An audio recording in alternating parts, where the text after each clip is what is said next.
So, the agenda for national education. British officials were not the only people thinking about education in India.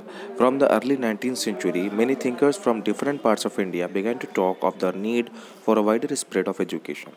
Impressed with the developments in Europe, some Indians felt that Western education would help modernize India. सो इस तरह से कुछ कुछ ऐसे थे Indian writers thinkers जिनको लगा कि एजुकेशन अगर हम यूरोप वाली दें, अगर मॉडर्नाइज एजुकेशन दें तो वो हमारे इंडियंस को सिविलाइज कर सकती है.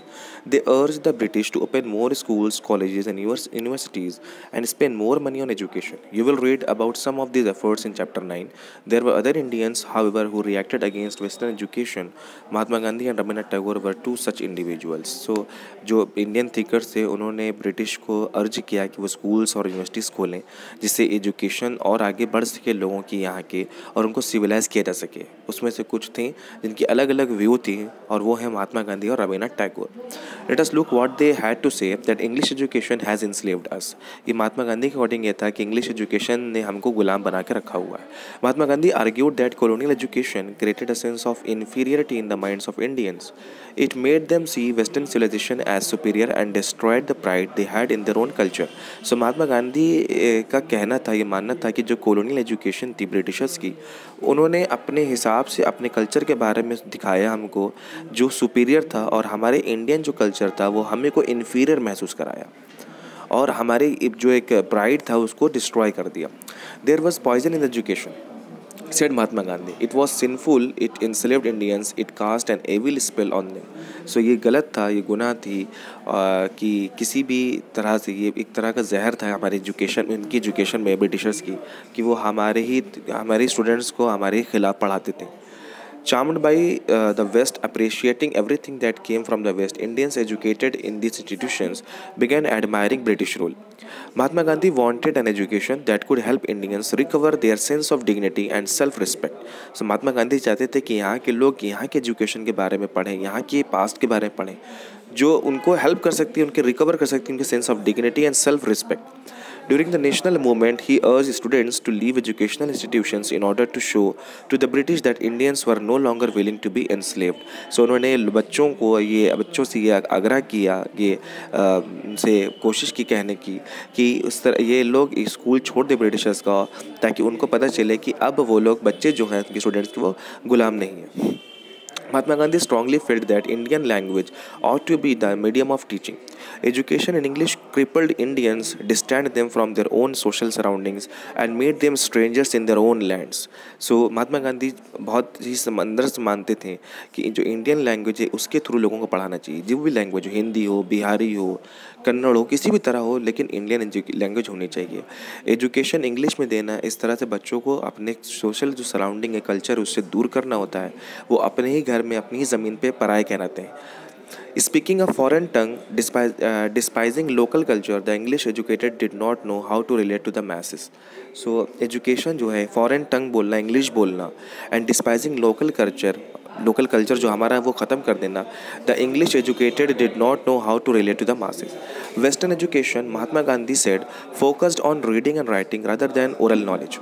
It valued textbooks rather than lived experience and practical knowledge. So Western education जो थी, महात्मा गांधी उनका focused on reading and writing rather than oral knowledge. Mahatma Gandhi कहना था कि लोग सिर्फ बोलना ही नहीं, लिखना और पढ़ना भी जाने. And then it valued text book rather than lived experience. जो टेक्स्ट बुक को ज़्यादा फोकस किया, ना कि जो एक्सपीरियंस था उनका, and practical knowledge. He argued that education ought to develop a person's mind and soul. दिमाग और जो आत्मा है उन दोनों का भी डेवलपमेंट हो. लिटरेसी क्या है, और simply learning to read and write by itself did not count as education. सिर्फ लिखना और पढ़ना ही एजुकेशन नहीं कहलाएगा.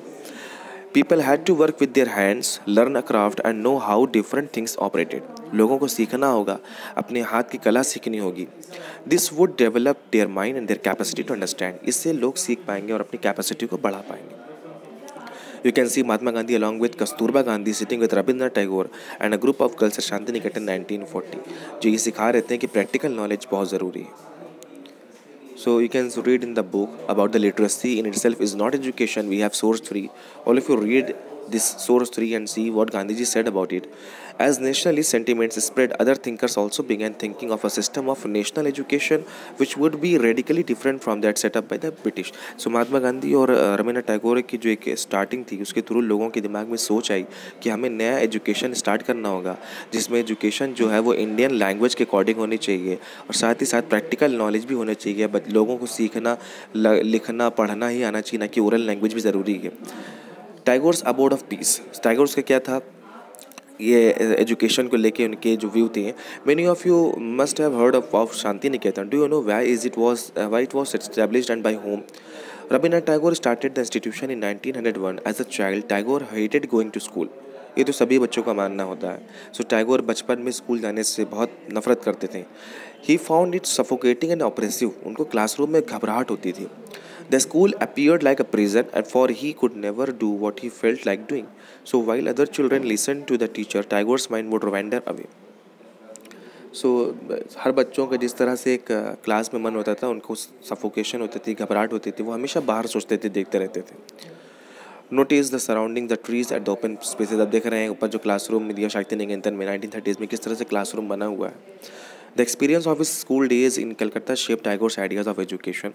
On growing up, he wanted to set up a school where the child was happy, where she could be free and creative, where she was able to explore her own thoughts and desires. वो ऐसा school चाहते थे जहाँ पर बच्चे अपनी खुशी से कुछ भी खेल सकें, वो चीज़ें सीख सकें, क्रिएटिव कर सकें। Tagore felt that childhood ought to be a time of self-learning outside the rigid and restricting discipline of the schooling system set up by the British. So वो चाहते थे कि बच्चे क्रिएटिव बने, थोड़ा बाहर निकले, वो सीखें, नई चीज़ें सीखें, जो ऐसी चीज़ों से हटें जो ब्रिटिश ने सेटअप किया था, discipline type. Teachers have to be imaginative, understand the child and help the child develop her curiosity. According to Tagore, the existing schools killed the natural desire of the child to be creative, her sense of wonder. जो आजकल चल रहा है ये system British का बना हुआ है। शांति निकेतन और कलकत्ता में जो स्कूल्स हैं वो टैगोर्स और महात्मा गांधी के व्यू, उसमें यहाँ पे क्या है कि हमारे यहाँ डिसिप्लिन है, बच्चों को नई चीज़ बहुत ही मुश्किल से सीखने को मिलता है, टीचर्स को इमेजिनेटिव होना चाहिए, सारी चीज़ें टैगोर्स के अकॉर्डिंग थी। जो वो बचपन में सोचते थे उसी तरह उन्होंने स्कूल खोला है शांति निकेतन में। Tagore was of the view that creative learning could be encouraged only within a natural environment. So he chose to set up his schools 100 kilometers away from Calcutta in a rural setting. He saw it was an abode of peace, that is Shanti Niketan, where living in harmony with nature, children could cultivate their natural creativity. So Tagore के according जो creativity learning की वो कैसे सीख सकते हैं बच्चे? With the natural environment, वो नेचुरल इन्वायरमेंट से सीख सकते हैं। और इस तरह से उन्होंने 100 किलोमीटर दूर कलकत्ता से उन्होंने एक जगह ली रूरल एरिया में, गांव इलाके में, जहाँ पर उन्होंने स्कूल खोला शांति निकेतन, और इस तरह से उन्होंने बनाना शुरू किया और स्कूलिंग जो था वो स्टार्ट हो गया। In many senses Tagore and Mahatma Gandhi thought about education in similar ways. Mahatma Gandhi का और टैगोर का एक ही तरह सोचना था एजुकेशन को लेके। एक तरफ से वो क्या था, there were however differences too, कुछ फ़र्क भी था और कुछ सिमिलरिटी भी थी। Gandhi was highly critical of Western civilization and its worship of machines and technology. Tagore wanted to combine elements of modern Western civilization with what he saw as the best within Indian tradition. Mahatma Gandhi बिल्कुल खिलाफ थे western education के। उनका मानना था कि इसको बिल्कुल ही एलिमिनेट कर दीजिए, अलग कर दी जाए।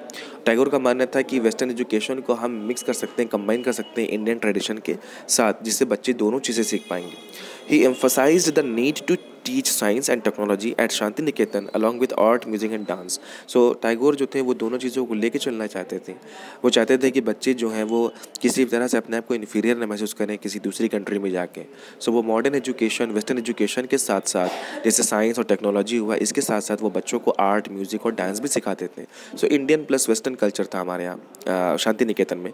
मेनी इंडिविजुअल्स एंड थिंकर्स वर दस thinking about the way a national education system could be fashion.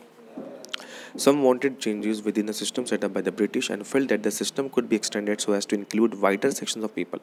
So many individuals and thinkers were thinking about the way a national education could be fashioned. So national education थी, उसको नया बदलने के चक्कर में लोग सोचते थे कि इसको क्या और बदलाव कर सकते हैं। Others urged that alternative systems be created so that people were educated into a culture that was truly national. Who was to define what was truly national? The debate about what this national education ought to be continued till after independence. So national education क्या था, इसका debate चलता गया किसे हम लोगों को बता सकें। Elsewhere we have that education as a civilizing mission was there. Until the introduction of Education Act in 1870, there was no widespread education for the population as the whole. For most of the 19th century, child labor being widely prevalent, poor children could not be sent to school for their earning was critical for the survival of the family. So poor बच्चे जो गरीब बच्चे थे वो school नहीं जा पाते थे, उतनी अर्निंग नहीं हो पाती थी. The number of schools was also limited to those run by the church or set up by the wealthy individuals. कुछ ही स्कूल चलते थे जो मिशनरी के होते थे, चर्च के या जो पैसे वाले होते थे. It was only after the coming into force of the Education Act that schools were opened by the government and compulsory education in schooling was introduced. One of the most important educational thinkers of the period was Thomas Arnold, who became the headmaster of the private schools Rugby, favoring us favoring a secondary school's curriculum which had a detailed study of the Greek and Roman classic written 2000 years earlier. He said, "It has always seemed to be one of the great advantages of the course of study generally pursued in our English school that it draws our minds to continue to develop the best past. Every day we are engaged in studying the languages, the history, and the thought of the men who lived nearly more than 2000 years ago." So he was thinking about this new schooling systems. So we have this schooling system here in our country which is given by Tagore's imagination and Gandhiji's imagination. So today we have the education in our India, that is the modern education. Together we learn about the technology also, science also, art, dance, everything. So these things are given by Tagore and Mahatma Gandhi. So we should learn about the Indian culture also in education, as well as we should know about the tradition also, the Western culture also. So all of you find the question answer. The chapter is over. We will complete the exercise in the next video. Thank you.